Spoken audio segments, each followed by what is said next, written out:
we can share this on YouTube for those who couldn't make it today.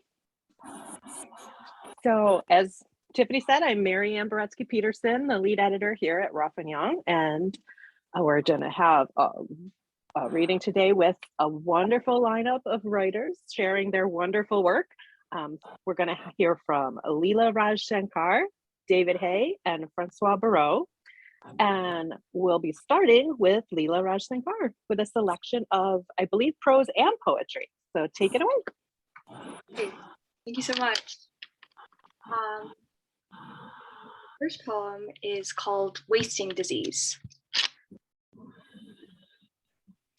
My gym shorts, my ice packs over my knees, soft hum of cicada, skylark, morning dove through the window.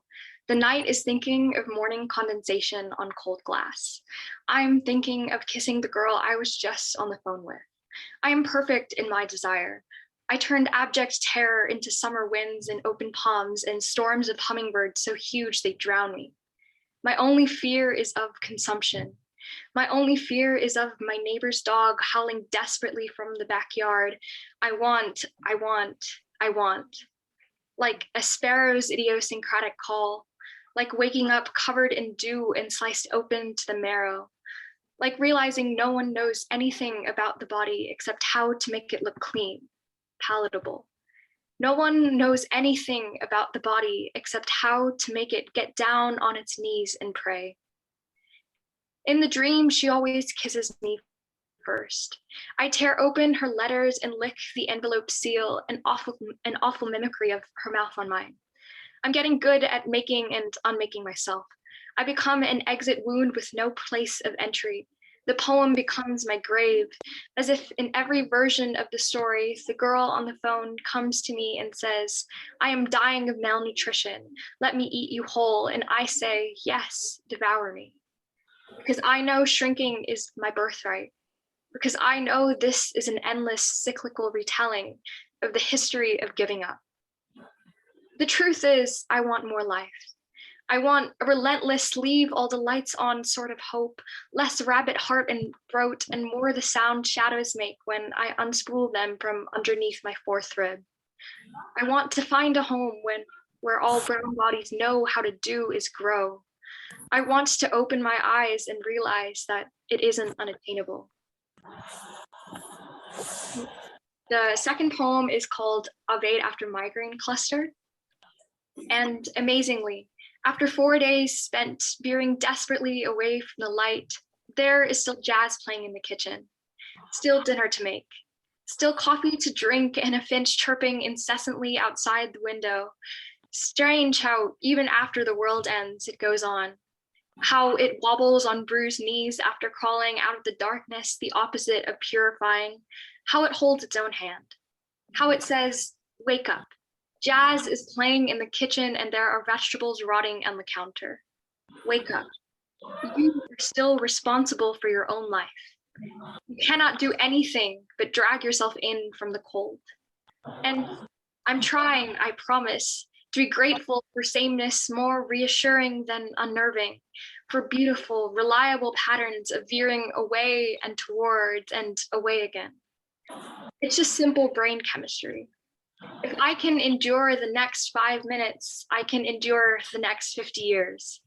I can endure the truth showing me its raw underbelly, that after those 4 miserable days spent with the desert lodged inside of my skull, the sun is rising and I can taste its golden sheen. Even after the world ends, it goes on. Even after the world ends, it says, wake up.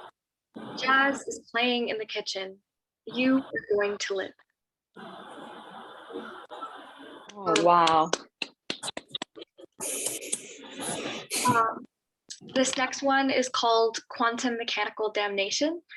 The last time I was here, I would have staked my life on you, sack of bones begging desperately to get free, bleeding teeth sunk into the bit.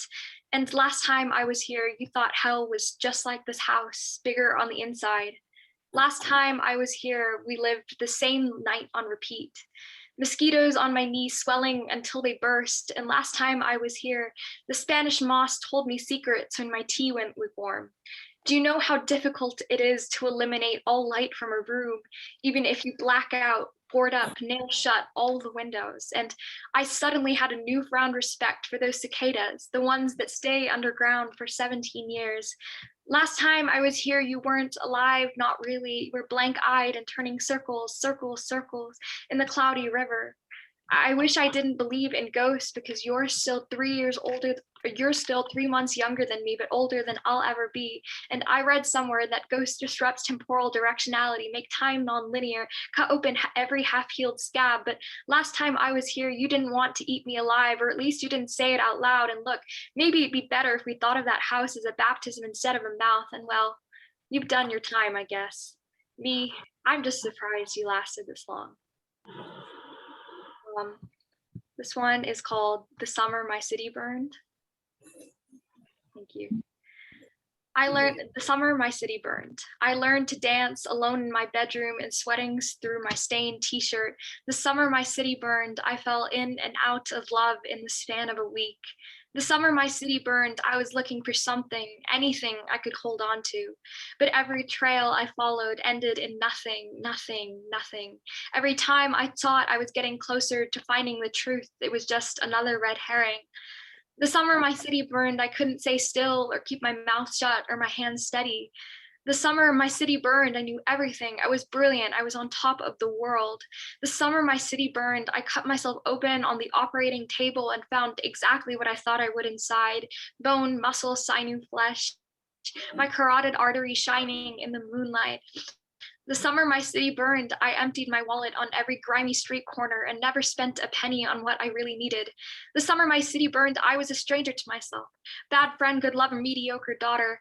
The summer my city burned, I woke every morning to tear stains on my pillow. The summer my city burned, I never knew the right thing to say.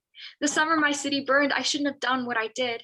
The summer my city burned, I sat in the sun and watched the flames. The summer my city burned, I was a child, a wingless angel struck down by some indifferent god. The summer my city burned, I couldn't tell you what I wanted if it was standing right in front of me. The summer my city burned, I knew better. The summer my city burned, I thought this isn't right over and over, but I didn't have the guts to say anything. The summer my city burned, I was just another face in the crowd, running not away but towards the fire. The summer my city burned was the best summer of my life. The summer my city burned, I was doing nothing. The summer my city burned, I was learning to fly.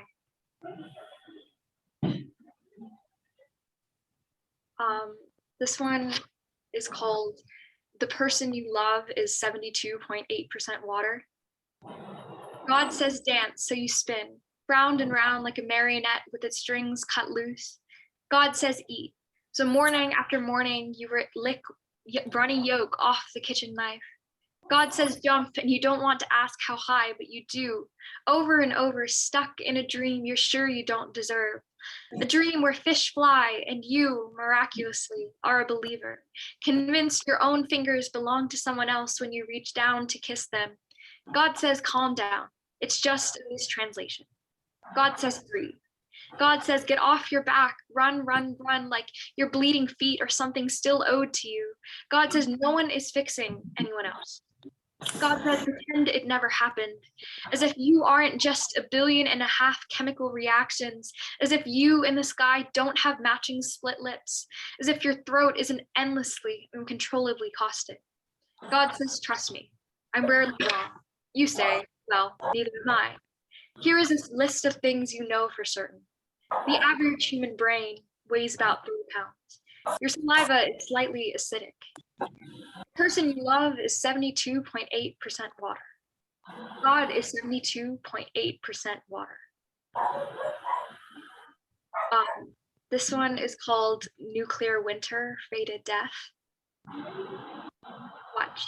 From between the hands of 2 bodies lying on a stripped bed in a dingy, airless apartment, light spills as if from an open wound.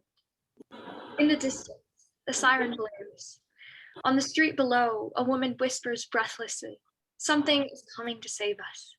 I don't know what, but it's almost here. The city sits down to wait. The seasons pass. In a decaying bed in a decaying apartment on a decaying street, the lover's hair falls out in chunks. Flies circle the ceiling's fan. The lovers' teeth rot in their open mouths. They're not dead, just sleeping in a city of people who are not dead, just sleeping, anticipating something that will never come. An hour or a year passes. The two get up and dance, and it's like they dreamed it, slow. Their sickly bodies pressed together as they sway, a waltz with no music except the floorboards creaking underfoot. But it doesn't matter. They might as well be corpses. The story might as well have ended before it began. The lovers mean nothing. All they are is endlessly resurrected for the purpose of our entertainment. 2. Suppose for a moment, in the huge dark empire made of money, that the sun never rose, that we spent years pressed desperately together because all we had was our own feverish heat. Suppose for a moment that I loved you, that this was how we brought summer back to life, the empire to its knees. A film of sweat, the winding of a metronome, overripe fruit, laughter. We were happy, and that was our one great act of political rebellion. 3. Stay sitting right there by the window where the light catches on your face. Whatever you do, don't move, don't make a sound, don't leave this room. I'm going to save you even though that doesn't mean anything. I'm going to save you even though it's too late and you are half risen, a decomposing, corroded thing that doesn't know it's already dead. The poet and the muse, the lyre and the love song, the eulogy written in lieu of digging you a grave. Verse, chorus, wend and repeat, wend and repeat. 4. I'm sorry I looked back. I'm sorry I threw it all away just because I needed to make sure you were still behind me, still following footstep after damned footstep from the belly of this hell into the mouth of another. I'm sorry there's not enough oxygen in the story to breathe, and I'm sorry that as soon as it ends, we are just brought back to the beginning. I'm sorry that we have nothing left to carry. We have nothing left to will into existence. This one is a fiction piece. It's called Of the Flesh. I wanted to go dancing, to do something where I didn't have to feel tethered anymore, held captive by joints that screamed climbing stairs and muscles that spasmed unprovoked. But my ankles were swollen under my patterned socks. So we went to the park instead, sat on a bench and stared at the birds swooping low over the wire. It had been a difficult week. The weather turned sour suddenly. It had dropped 20 degrees overnight, and I had woken up with a nasty migraine on Wednesday that still hadn't faded 3 days later. Both the cloud cover and the blank look in Jay's eyes had refused to lift.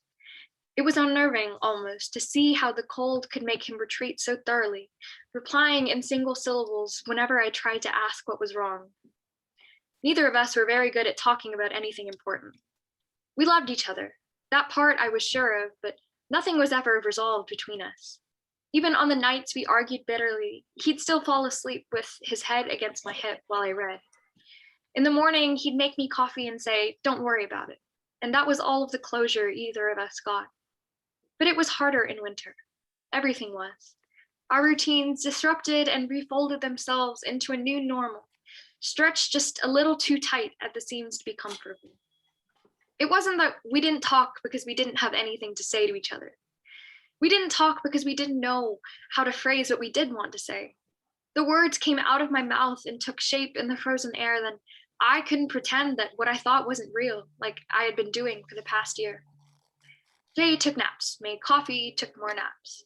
I reorganized my collection of medical supplies, rubbed Tiger Balm into my calves, and religiously put ice on my sud-like shoulder.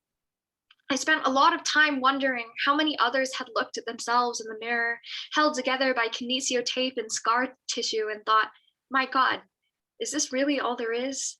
Will I fake being happy for the rest of my life?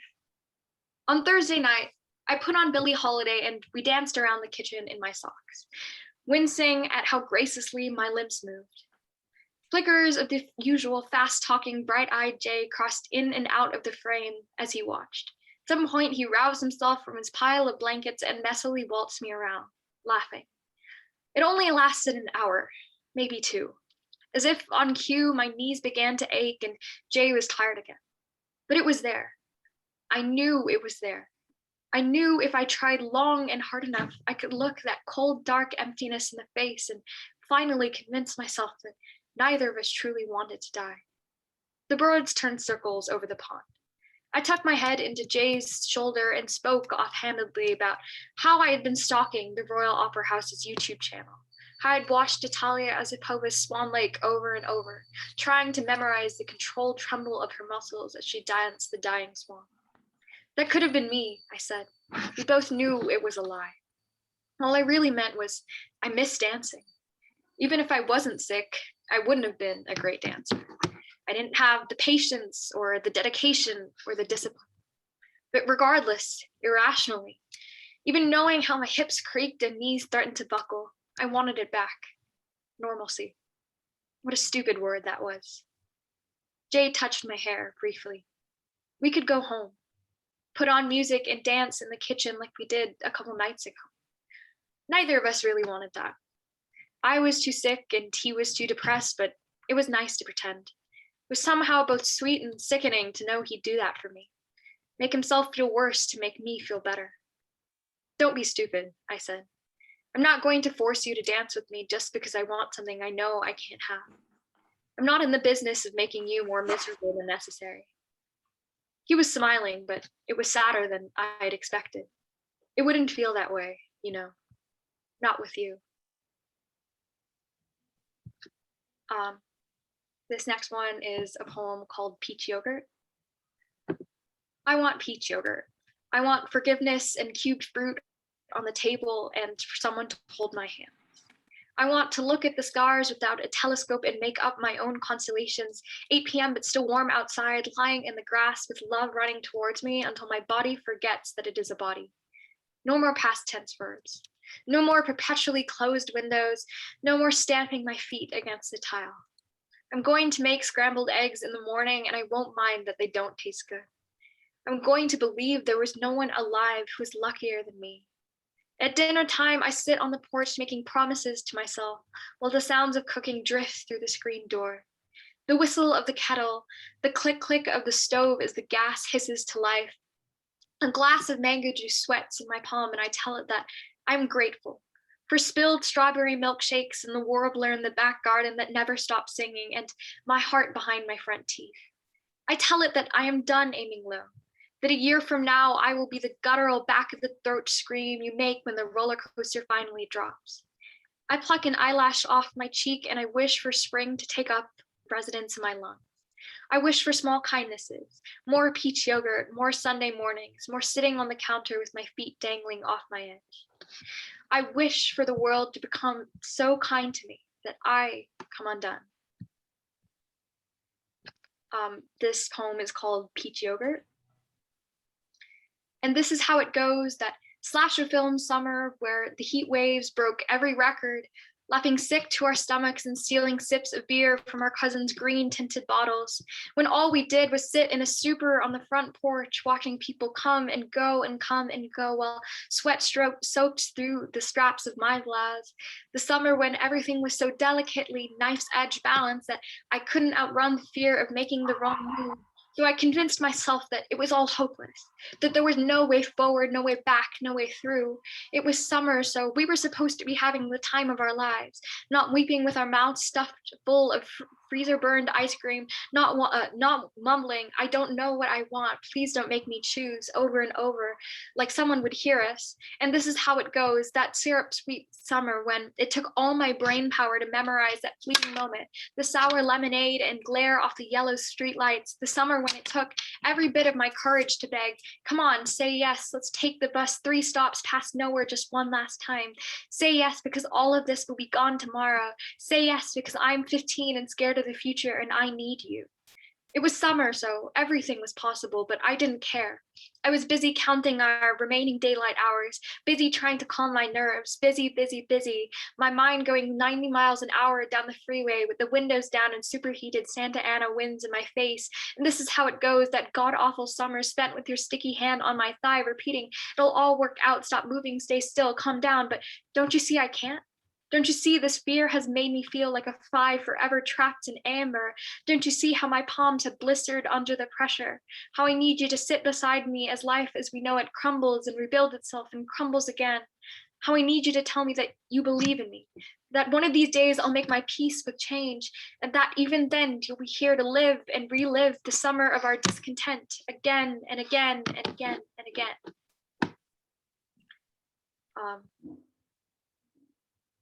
This one is called Featherweight Champion of the Year. I bruise at loud noises. The skin around my nails is an ugly, vicious purple. When I raise my wrist to my lips, my pulse leaks out and settles sticky between my front teeth. I'm less worried about decay than I am about the silence that accompanies it. The space my body doesn't quite take up, so quiet that you can hear my muscles turning to dust. My body and I spend all our time together. We know each other well, but not well enough to make each other happy. I don't have enough energy to be angry, though. Sinew isn't something to be afraid of. We all have bigger fish to fry, like calling the doctor's office, filling out patient questionnaires, like walking across the room, finding a glass of water so I can take my medicine. My body and I spend all our time together, and yet we don't know how to take care of each other. My body is sick, so my mind is sick, so I'm sick. The distinction matters, but only when you're trying to place the blame. I'm sick, and maybe I will be sick forever until one day I die, and I don't think that scares me as much as it should. Permanent impermanence. My tongue sticking to the roof of my mouth. Today, I fell down the stairs again. Today, I drank water, even though it was only just enough to keep me alive and not much more. In the sickbed, curled together and shivering, my body and I have entire conversations in our language of static.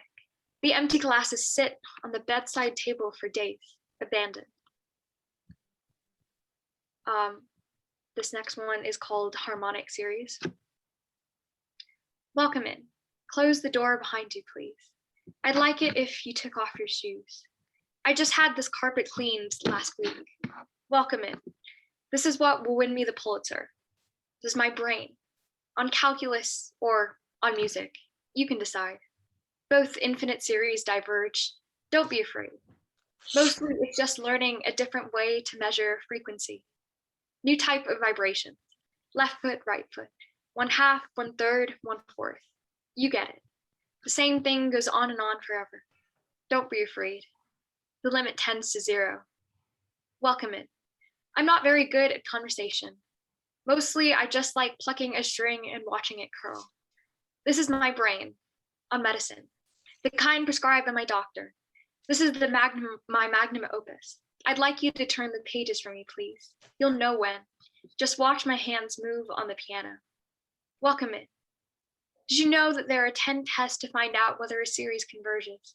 Did you know that all this one collapses to is a string's fundamental wavelength? Did you know a pattern is only as strong as when you break it? Welcome in. Take a seat. The show is about to start. Look, I have my conductor's baton and everything. The orchestra only plays in minor keys. Don't you think they sound beautiful? I composed this piece myself. The trick is in the negative space. Every number makes a sound if you listen hard enough. Every sequence has its own melody. Can you hear it? Can you hear me? Do you understand what I mean? Welcome in. I teach you number theory if I thought I could explain it, or if I knew enough myself. Here, I have a present for you. It's a theorem, or a story. You can decide. I proved it myself. Welcome in. I'll put away your coat. Do you like what I made for dinner? It's a song. I hope you're listening. Fell down one rabbit hole and you'll end up in another. There will always be a missing piece at the center of you. Come on, just give in. Stop fighting the math. Everything scatters to infinity eventually. Welcome in. What's your favorite type of number? Mine are primes. See also twin stars, ricocheting bullets, an orchestra playing in the dark to a sold-out stadium. The type of tremor that makes your teeth chatter, the type of sound so all-consuming that it digs its way down, down, down into your bone marrow. Can you hear it? Can you hear me? Do you understand what I mean? Welcome in. This is my home. This is what I have dedicated my life to loving. This is an equation masquerading as a song, masquerading as a person. This is what makes me up. or what kills me. You can decide. Can you see it? Can you smell it? It's all over the walls. Welcome in. Sorry for the lecture. I'm usually not the talking kind. Here, this is some chalk. This is a blackboard. Do you think maybe we could solve the puzzle together? Welcome in. What's your favorite song? Mine is a silence before a standing ovation. See also dark matter, synaptic connection, the final exhilarating gasp out loud step before the answer arrives. The moment you realize what it was for to begin with. Welcome in. Do you want to dance with me? Here, I'll put on a record. It's a good one, I promise. Welcome in. You can put your chalk down now. This is it. This is all there is. I have to ask, have you been listening? Have you thought about what I said earlier? That the sequence always ends the same way? And by that, I mean it doesn't. The same thing goes on and on forever. 1/5, 1/6, 1/7, 1/8. If you're quiet, sometimes you can hear it. No string ever stops vibrating. Don't you get it? Every infinity is self-contained. This next one is a flash fiction piece with content warning for suicide. After the funeral, Andy took me on a drive into the desert, past where the roads turned to dirt and the cookie cutter suburban houses turned to scraggly, thorn-filled bushes. Predictably, he didn't say anything for the whole hour, just tapped his fingers against the steering wheel rhythmlessly. Andy never talked much, even when we were kids. It's why I liked him.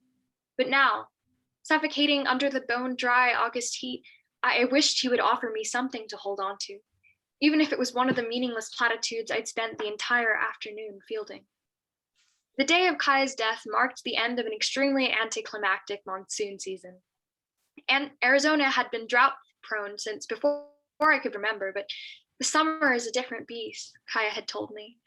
I remember with sudden, terrible clarity, the redness on her cheekbones that never had time to develop to a full-blown sunburn.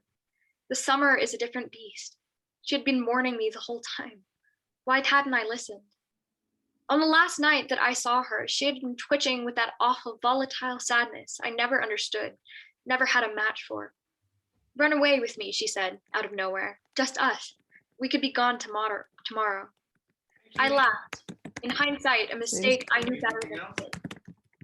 Really, I thought you loved it here. Her face twisted. Water tap? I guess. I just thought, you know what? Never mind. Have you watered our little baby I thought- plants lately? So I just finished Oh doing. my goodness. That's funny.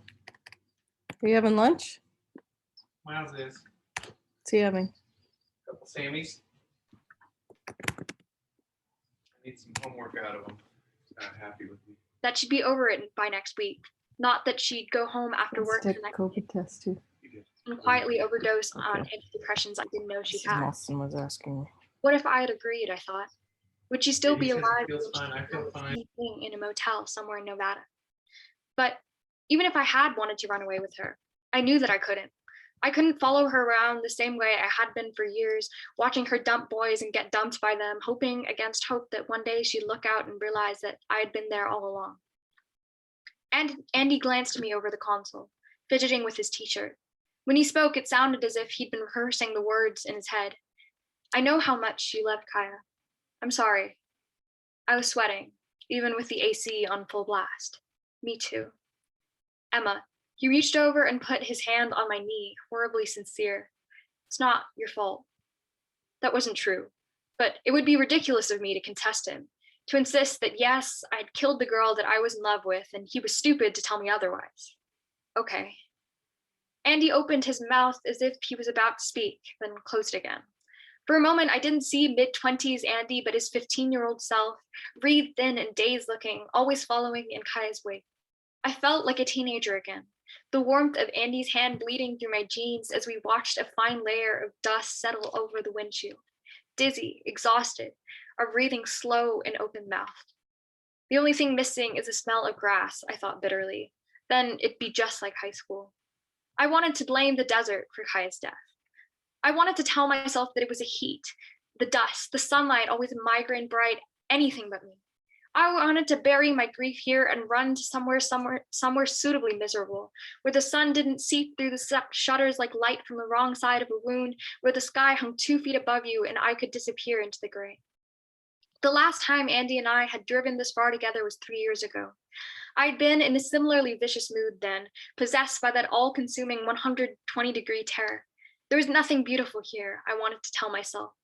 Here, every word meant burning, meant guilt, meant waking up sweaty and frantic, legs sticking to the sheets.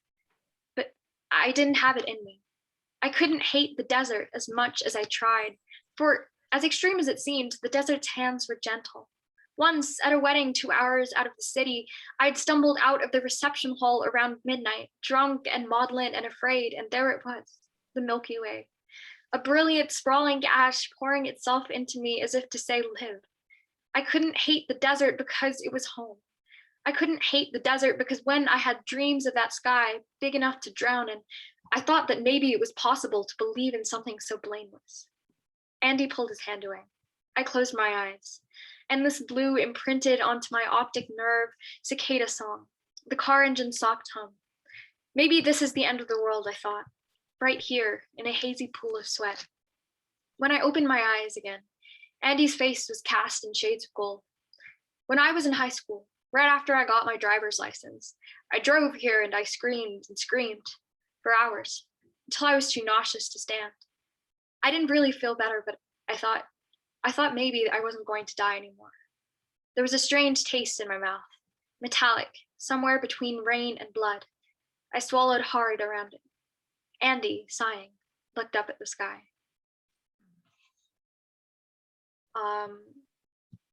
This next one is called Notes on How to Lose a Winning Hand.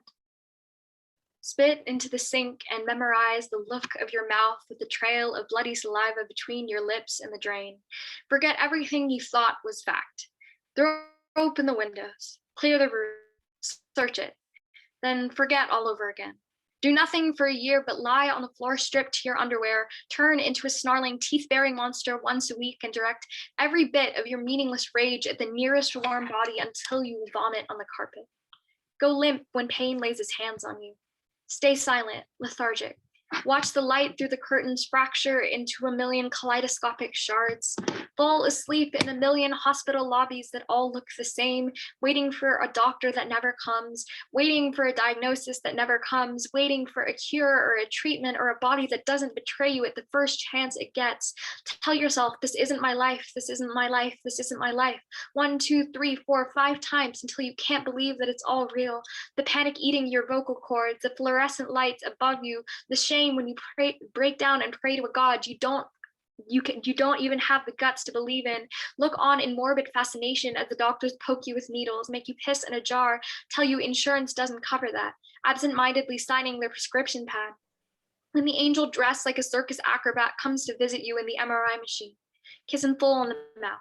Tell him you think you're dying, watch him throw his head back and laugh and laugh and laugh. Let pain sit with you on the roof. Let him hold you. Don't cry. Under the halogen orange streetlights, all the perverse, broken parts of you shine, the lining of your chest, the crook of your elbows, the jut of your hips. In the end, pain is just a man, awful and ordinary, and the fevered heat of his hands is no different than any other. All he is Sisyphean in his devotion to you, hand on your cheek, teeth in your throat. Sometimes you think that maybe he loves you even as he haunts you. Sometimes you think maybe you can't live without him. Sometimes you think maybe all you are is too tired to fight anymore and there's nothing to do but drag yourself into the closest bar and drink yourself half the life. Nothing to do but sit down at the poker table and play until you lose and lose and lose.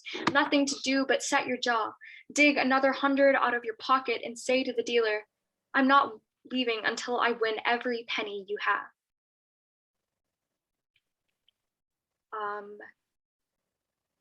The last one is called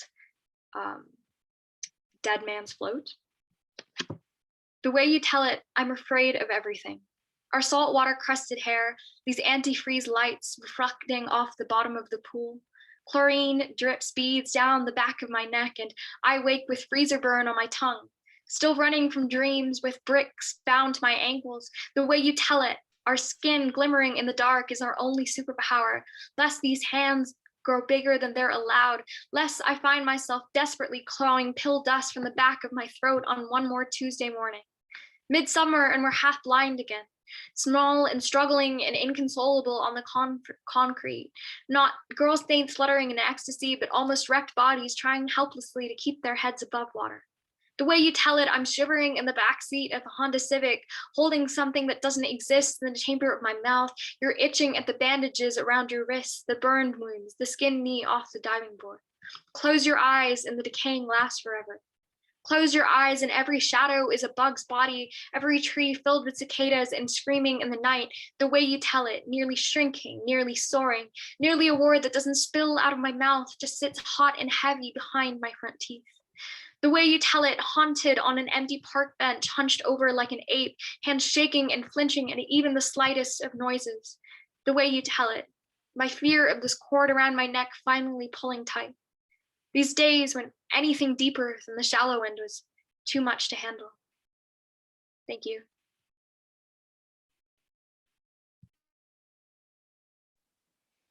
Thank you, Leela. That was awesome. And let's keep moving on. Next, we have David Hay, and I believe it's a selection of poems as well. So take it away, David. Okay, thank you very much. That was brilliant, by the way, thank you. So this is a poem called Mother. Spring rain falls in curving lines, and I remember the taste of your skin, full of oranges and ash. Birds shriek in the rain, as if my two human errors set their colourful feathers on fire. I see Father watching you through the kitchen window. He exhales a coffee-stained sigh and retreats to his study before releasing bitter tears that move no universal law. He mutters words that evaporate into the air. I lie in the grass in my Dorothy shoes, exposed to eternity, digging my blunted nails into the country of my birth. In my 30-year mask, I laugh because your image is hidden in each one of my tears. Do you know that I still speak to you when the night has fallen and I'm drunk on your favorite brandy, diluted with Coke? I know it's a travesty. It smells of your creases, of your armpits. It contains all of my childhood terrors and the relief I felt when my body touched yours and I knew no distinctions. The days are lighter without you. The ships that burned in your dawn, that give colours to the seasons of my childhood, that gave your roses their unbearable red, have sunk in a rain of cinders. When the night has once more swallowed my body, I will chart the cartography of your bones and the atmosphere of your moods. Sparrows seal the sky with darkness. There was too much acid in your seasons, Mother, and now with 30 years cultivated in my contours, with nomadic hands blunt as roses, I stitch your eternity to my eyes. I measured you. I broke you down piece by piece. I drowned you in my sea. Is that why you hated? Why you drove me out with my body as fragile as light? Mother, I offer you my hidden self, unchanged by adversities or defeats. I give you the woman I am, every kernel hidden from shadow and light. I give you every blemish derided into stone, every vapor of doubt sinking beneath glaciers. I give you each grief of my heart, all my uncertainties, in the hope that I can discover the genesis of our language. But there is only silence in the weight of our separate lives, and the house curdled with our discontent is soon to be sold. Your shadowed feet walk upon my years, and I wear your wisdom like a straitjacket. Okay. So the next one is Bird of Spring. So the bird of spring flies through the traffic like madness, swallowing grief like air. You are a visionary winged emissary, as genderless as dew. Your black cries choke the church bells that mark the hours, falling into your unblinking stare that birthed the colour of tears. Your memories are as wombless as shadows. They are as deep as a synthetic ocean of noise, perforating eardrums, spines, and my friend's cancerous hump, slowly ballooning him to heaven. You navigate our town of rugby league, above nightclubs of ash-filled laughs, above grey waves of stationary steel, as we drive below in our rusting car of held light, circling the many hearts of our home, silent as atoms. You are carried by the wind, by strangers' breath, by bureaucratic sighs as babies and the homeless vomit their cinders of sadness across the empty blue blanket of spring. The distance between us is momentarily softened by your green song, fleshly bitten, smelling of damp peaches. I inhale it, take a deep long drag and hold your song of decomposing leaves, of waves, of the gutter sludge in the base of my throat until I break and I can no longer breathe. For you will soon be gone, and I have no words to match your music. So this next one it's about my dog who passed away about a month ago. So this is called New Romantic to the Duke, which is his nickname by all my friends. So my dog is dying. His legs have let him down, and now he cannot get up without help. For 13 years, we have been brothers, mournful as Frank O'Hara, shaking ash off our coats, you with your Mark Bolan plume and tiny eyes filled with your melancholic mystery, me kicking rocks as petulantly as a child. I try to picture how you used to lie in the garden, staring at the birds, barking at them when you could be asked, a mockery of your deep-delved silence. Oh, brother, our mother has been bludgeoned into thoughtlessness by an illness I have never heard of, which now defines the course of both our lives. And our dad, well, what can you say about a man trapped in the maze of his own anxieties? You're all I have of that old family life. When you go, in days, weeks, God make it months, I will kiss you on the head, smoke deeply, let your last breath stitch the last notes of your heart to mine, and walk alone drinking coffee as memories cascade down from the peaks of all my present thoughts. And then it's my last one. This is Dr. Lazarus. So this is a collection I put together. It's like a big long prose poem. Okay, so it's kind of about Brexit, I guess, and the after effects. So here I am, my mother gone, my father gone, no one left to regard my faults with a kind eye. They are free from time, whereas I am its slave, its concubine of damnable lusts. Look at me, all Shakespeare. I'm Hamlet with no father to revenge, just a foolish knave caught in the mire of indecision, knowing not what is true and what is false.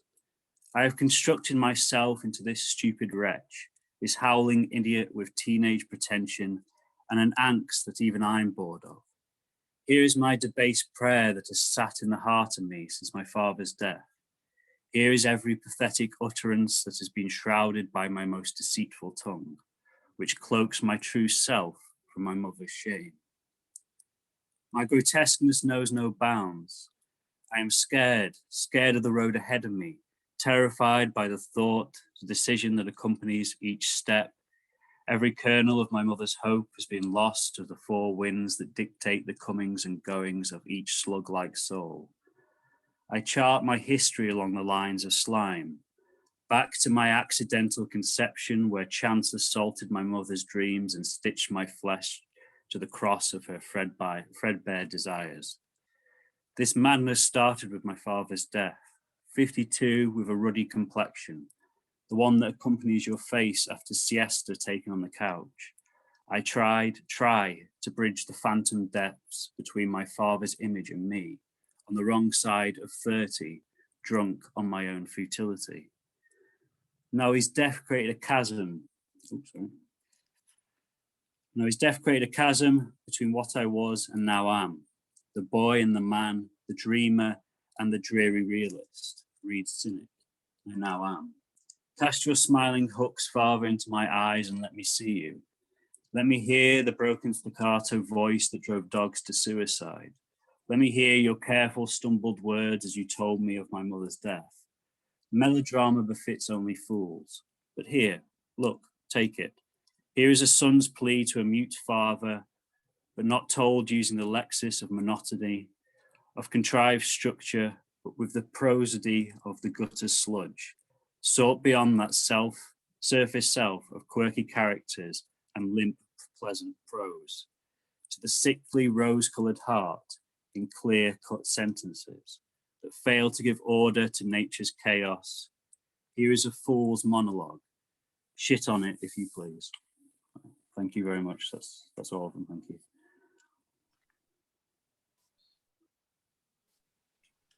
Getting a little better handling my Zoom mutes here and everything, so bear with me. Thank you, David. That was awesome as well. And so finally, batting cleanup, so to say, is François Bereaud. Did I say that right? I was practicing. Perfect. Okay. Well, hi, everybody. It's so wonderful to see you, friends, family, sending love. Before I start, I want to say thanks to the team at Wafignon. You publish great work and you do so much more. You've really brought together a great community, and I've made some wonderful friends through you. So thank you. And the baseball metaphor, as you'll see, was appropriate. My name is Francois. I write fiction, some essays, and occasionally a political diatribe. So this first story kind of goes with the political part. I spend too much time despairing about things and worried about people that are being hurt. So this is kind of a response to that, and a little bit of a homage to someone I like.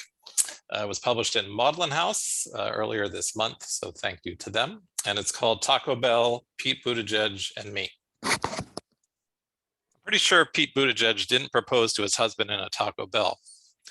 But under the fluorescent lighting and with the grease of our fiery Doritos Locos tacos starting to congeal even before we finish them, it feels right. And even though I love him, fuck Pete Buttigieg and his radiant charm, millions of presidential votes, perfect family and cabinet position. This is our moment. I slide my hand down and finger the plastic ring floating in the pocket of my cargo pants. Robbie shoves an absurd amount of taco into his mouth, and a mote of beef dribbles out as he struggles to swallow, his lips glistening with hot sauce. I lean forward. Kiss me, I say. He's confused. We don't do this in public. But distracted by his chewing, he complies. His eyes close, and I pull out the ring, its cheap tawdriness part of the allure. I push hard against his chapped lips. As we part, I palm the ring and rehearse my lines. I'm going to crush this proposal. You two are an abomination in the face of God. The voice is calm, flat. The man has a shaved head, indeterminate beige skin tone, and muscles which bulge from beneath a blue tank top.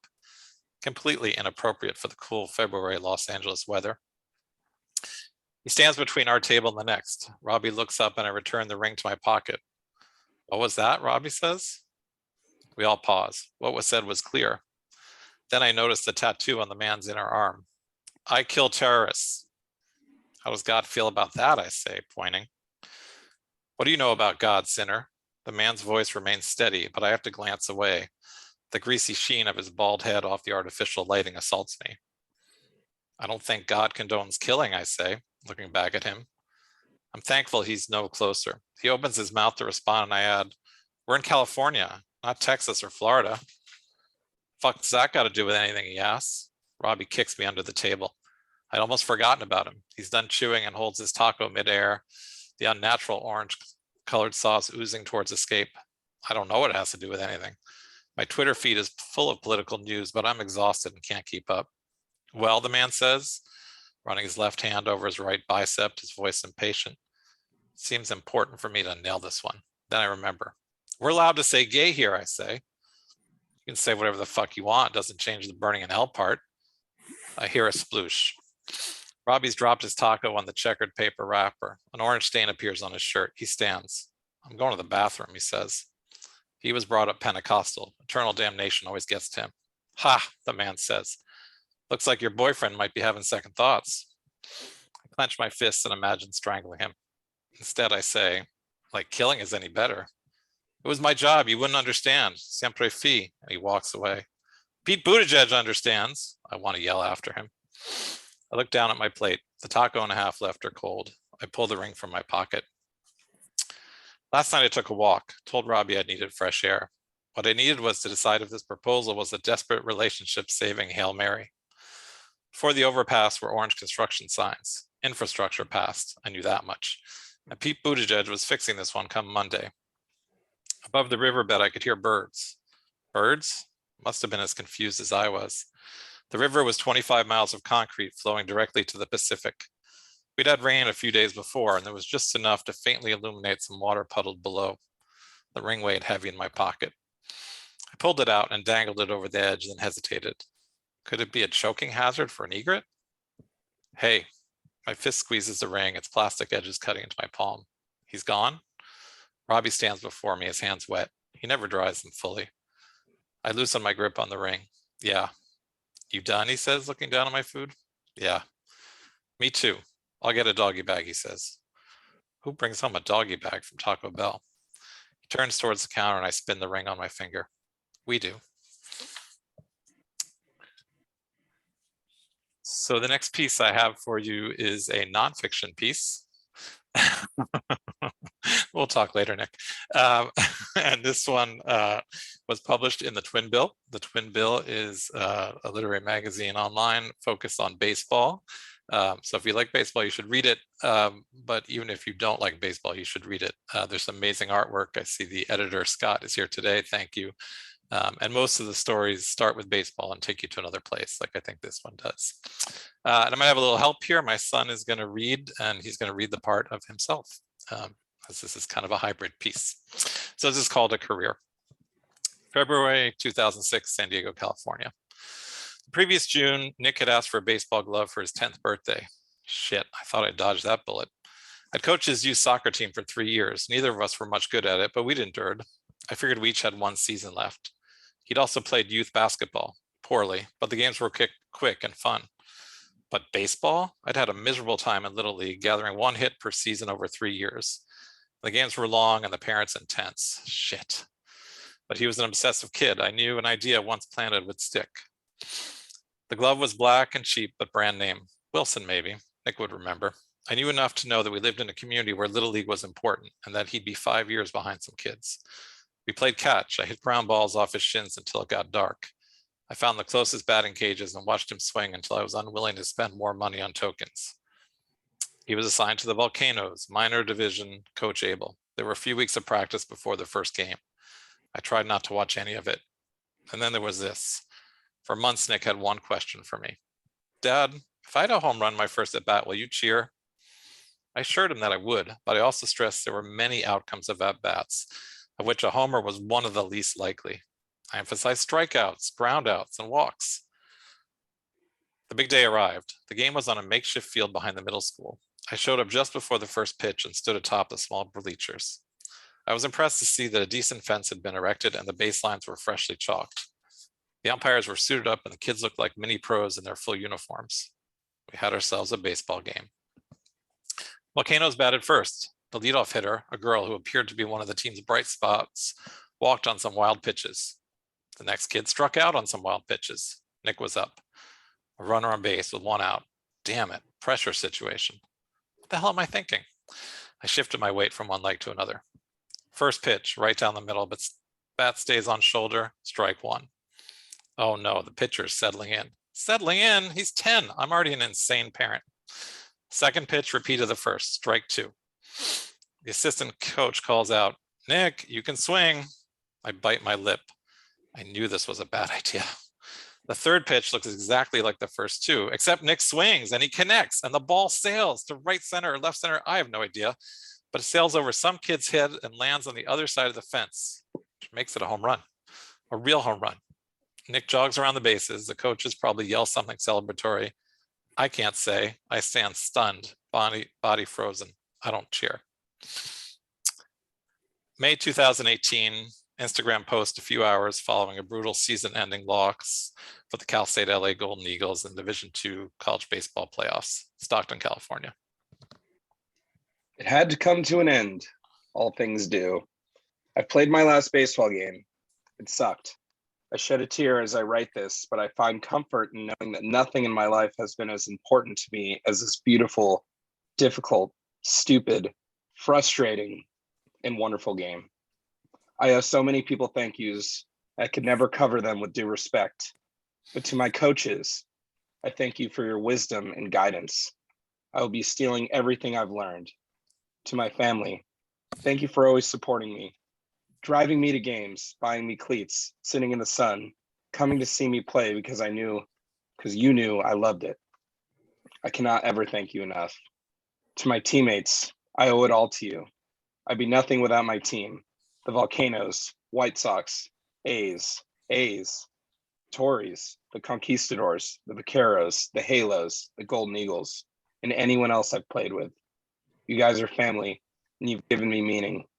Thank you to everyone who's ever rooted me on or wished me good luck or come to watch me play. This game means so much to me, and the fact that people cheered me on to play a game is still hard to believe. Not sure what I'll do next. I guess I'll figure it out. Thank you. In 12 years, a boy becomes a man, a dad gets grayer. It remains a bad idea to throw behind the runner, but the efficacy of bunting is debated. Baseball's rough on the parent. It's not a team sport. There's a whole lot of nothing. Then with little warning, your kid's in the spotlight.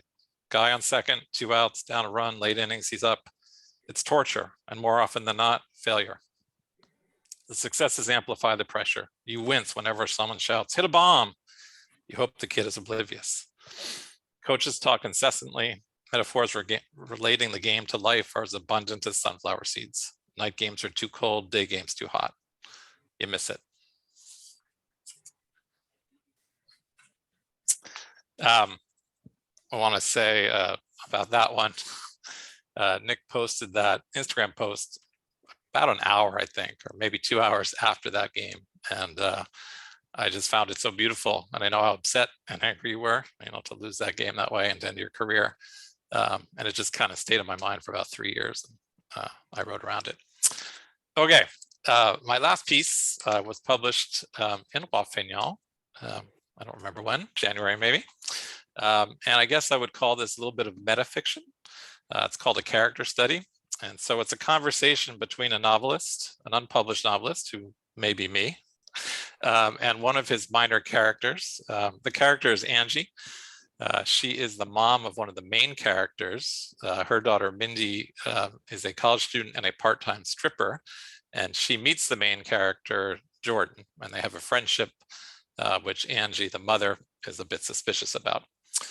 Because Angie is a minor character, the novelist or me doesn't know a whole lot about her. And because we're both vaccinated, I decided to see if she wanted to have lunch with me. So we got together last week to have lunch, and I was able to ask her some questions, learn a little bit more about her. And I have the pleasure to have some help on this one as well. Melissa Flores Anderson is going to do most of the lifting on this one. A lot of you know Melissa, she is an amazing writer. So when you find her work, read it. I've loved everything I've read, and so thank you in advance, Melissa. But for right now, you are Angie, and hi, Angie, you ready? Yep. I'm so glad you were able to make lunch. Let's get started. What's your earliest memory? Shit, I don't know. I didn't have a great childhood, so I blocked most of them. I remember going to church in a very itchy dress and my mother telling me to stop scratching and listen to the preacher. I couldn't have been more than 4 or 5. Yikes. What's the last thing that made you laugh? My husband, Jack. He's a sweet man, but a bit too capable. You know the type. Overbearing. He backed into a fire hydrant last week and put a nice dent into his Camry. I peed my pants, literal description. I love that. What's your guilty pleasure? I like to eat Oreos in bed and fall asleep without brushing my teeth. Tell me about your greatest shame or secret. So like I said, my childhood sucked and I never wanted any child of mine to have the same. I can't say for sure that Mindy's was all that much better. That kills me. Tough. What do you think happens when we die? Geez, this is getting philosophical. You're the college professor, remember? I'm an office manager. You rot in the ground and become earthworm food or whatever. Look, I know I could die tomorrow, but I'm only 46. Why are you bringing up death? I could take Mindy to the pyramids or the Great Wall. I could be a grandma or own my own business. I got unfinished business here. Forget about what comes after. Okay. Is your marriage to Jack a mistake? Fuck you. Ouch. Well, how do you feel about being a minor character in a novel which will likely never be published? How do you feel about being its author? Whew. Okay. Your daughter earns money thrusting herself at old men. How do you feel about that? You may be a writer, but if you think that defines Mindy, you're a bad reader. Humans are complex. Did you forget the ending of the novel? And seriously, what's with all these questions? I'm your character, remember? Okay, good point. I'll wrap it up. Do you think that you'll appear in another novel? Definitely not. But a short story isn't out of the question. You're more of a short story writer. That's true. How do you think your story would go? Damned if I know. Probably some political angle, gentrification of the neighborhood, homeless guy living on my porch, working class woman makes good. You know, that type of thing. I think you write in lieu of real activism. You sound bitter. Probably just horny. Jack doesn't do it in that department. Ah, Can I ask you a question? me? Yeah, sure. Okay. In your novel, I have lunch with Jordan. Of course, it's from his point of view, and the readers learn that he feels desire for me. Now I'm sitting across from you, and I see the same thing in your eyes. Are you lusting after your own character? That's awkward. It sure is. Maybe we should go. Yeah, we better. Split the check? Fuck no, it's on you. Oh my gosh, Melissa, you were so wonderful. Thank you so much. And yes, characters do live in our head. And I don't know if I remember, I might have to read the end of the novel. Thanks, everybody.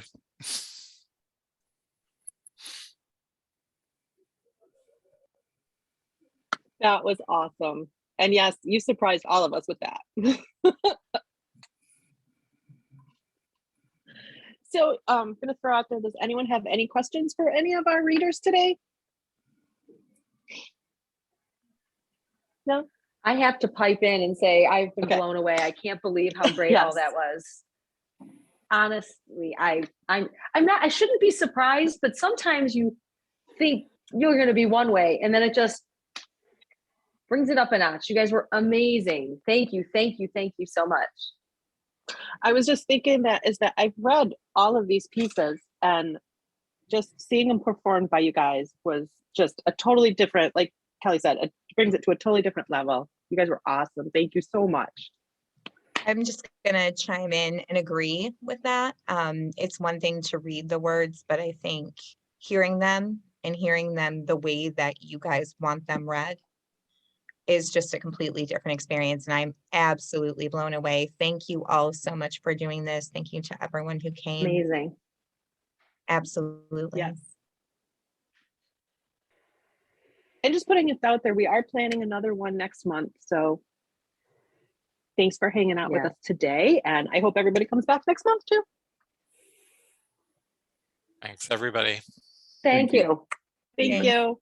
Please. Bye all. Bye, everyone. Thank you.